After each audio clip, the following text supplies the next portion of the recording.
Greetings, everyone. Hope all of you are having an absolutely fantastic day. We're back again with more Pathfinder, Wrath of the Righteous, and this time I want to finish up the Trickster breakdown video that I released during the beta. Most of the information is the same, which is why I haven't fully updated that video. However, at the time that I released it, the greater mythic tricks were not available, and you could not see the full spell listing for Trickster. So I wanted to circle back and make sure I had a video where I broke down all of that information. I'll leave a link in the description for the original breakdown I did that will go through all the other aspects of being a trickster. And then at some point, I'll do a follow-up video where I'll talk about what I think are some of the really good class combinations for Trickster and some of the really effective ways to be able to use it. But this video is just about information, just letting you know what's out there and letting you make your own decision about what you would and would not want to use during your own playthrough. So let's go ahead and dive in. For those who are not aware, as a trickster, you get to choose mythic tricks, which are based around skills. So in the beta, you were able to choose at rank 1 mythic tricks and rank 2 mythic tricks, but they never let you get to rank 3.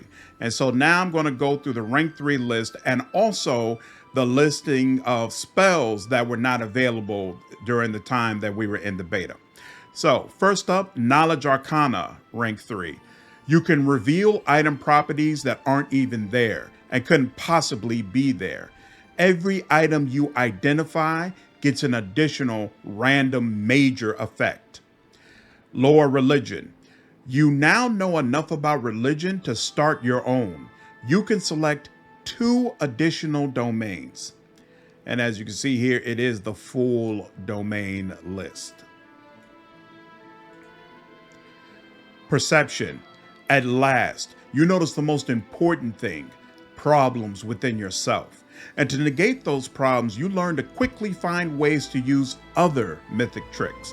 You can now use up to 2 wandering rank 1 mythic tricks that you can change every day. Persuasion.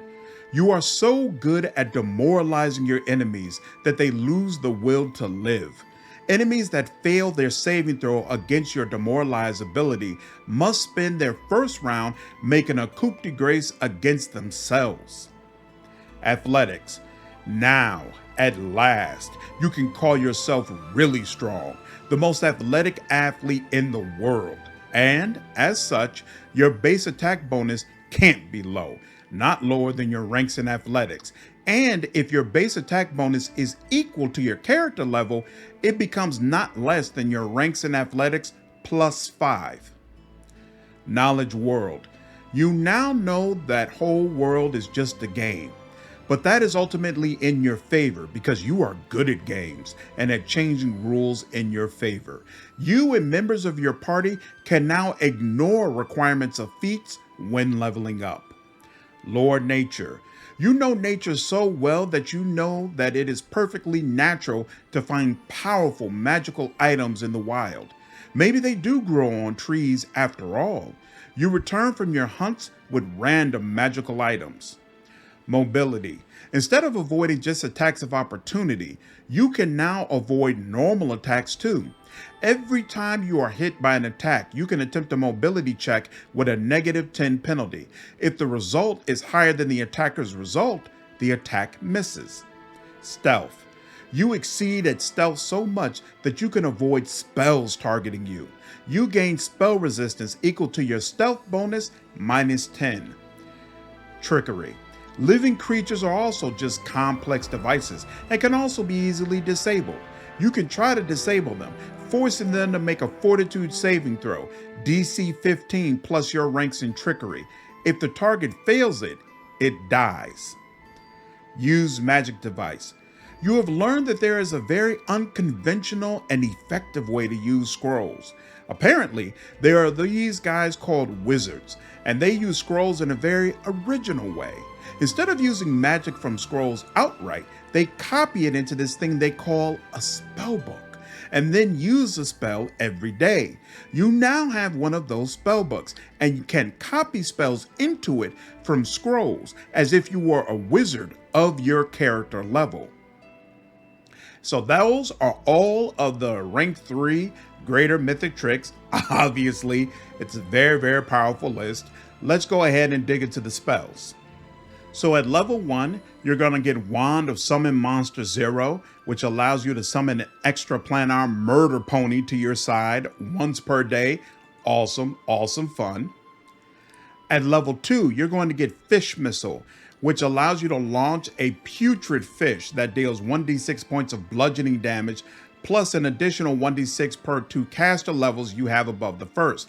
And on a successful hit, the target must make a fortitude save or be sickened for 1d4 plus 1 rounds. You're also going to get a summon a small beer elemental and Bear's Grace. If the target of the spell fails its will saving throw, it is granted the grace of a bear, giving it a -8 penalty to dexterity. Note that this is not impacted by spell resistance, so all you have to worry about is whether or not that character can pass the DC. At level 3, you're going to get Breath of Money. You breathe out a blast of coins. Creatures in the affected area take 2d6 points of bludgeoning damage per mythic rank. A successful reflex save halves the damage. Again, it's not impacted by spell resistance. Glorious Beard is going to cause a Glorious Beard to erupt from the face of a willing target, giving it +2 natural armor bonus to AC and damage resistance 5 against everything except slashing. You're also going to get Hallucinogenic Cloud, which causes all creatures in the cloud to become confused. And they are going to continue to be impacted as long as they're in the cloud, along with 1d4 plus 1 rounds after it leaves. Any creature that remains in the cloud must continue to save each round. You're also going to be able to summon a medium bear elemental, and then finally you get invisibility almost greater. This spell functions like greater invisibility, but not so great. Instead of not ending after an offensive action, it ends with a chance equal to 5% plus 5% per attack you made during the invisibility. At level 4, you get to summon a grizzly bear and a large bear elemental. And then at level 5, you're going to get Microscopic Proportions. Your target shrinks to microscopic proportions, decreasing in size by 2 categories. The target gains a +6 size bonus to its dexterity score. You'll get to summon a greater beer elemental, and then you also get Rain of Halberds. Making an attack roll against every creature in a 10-foot radius. A successful attack deals 1d10 points of slashing and piercing damage per caster level, and this can critically strike. And then finally, you'll get Phantasmal Healer. You summon a Phantasmal Healer who's going to stay in place for a number of rounds equal to 1 per every 4 caster levels. Every round it heals every living creature in a 30-foot radius for 1d6 per 4 caster levels. The creatures make a will saving throw to half the amount. And then at level 6, you're going to be able to summon an Elder Bear Elemental, and you're going to get Recreational Pit. You create an extra dimensional comfy hole with a depth of 10 feet per 2 caster levels. Any large or smaller creature standing in the area where you first conjured the pit must make a reflex saving throw to not jump to safety in the pit. In addition, the edges of the pit are sloped, and any creature ending its turn on a square adjacent to the pit must make a reflex saving throw with a +2 bonus to avoid falling into it. Creatures subjected to an effect intended to push them into the pit, such as Bull Rush, do not get a saving throw to avoid falling in if they are affected by the pushing effect. Creatures who fall into the pit take no falling damage. The trampoline is really handy. Each round, any creature in the pit is healed for 3d6 as extra dimensional entities heal their wounds and make massage.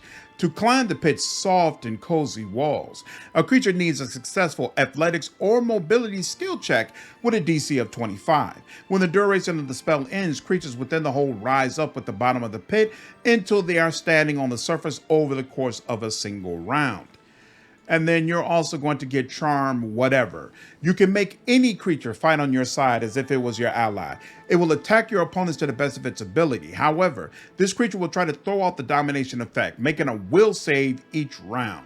And finally, you get to summon a perpetually annoyed wizard.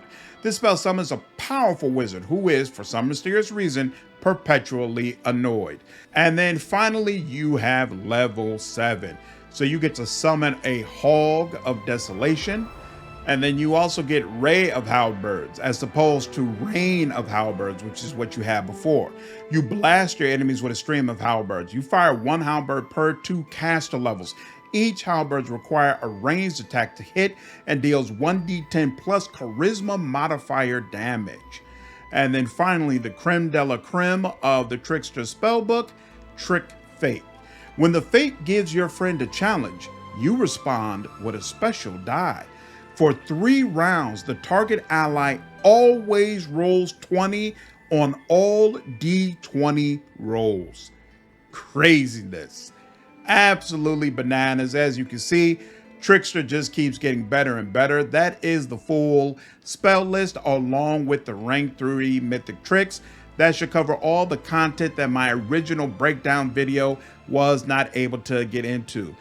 That's the video. Let me know down in the comments if you have any feedback. And as always, if you enjoyed this video, please leave me a like, share this content, and subscribe to the channel if you haven't already. I will see you all in the next video. Take care.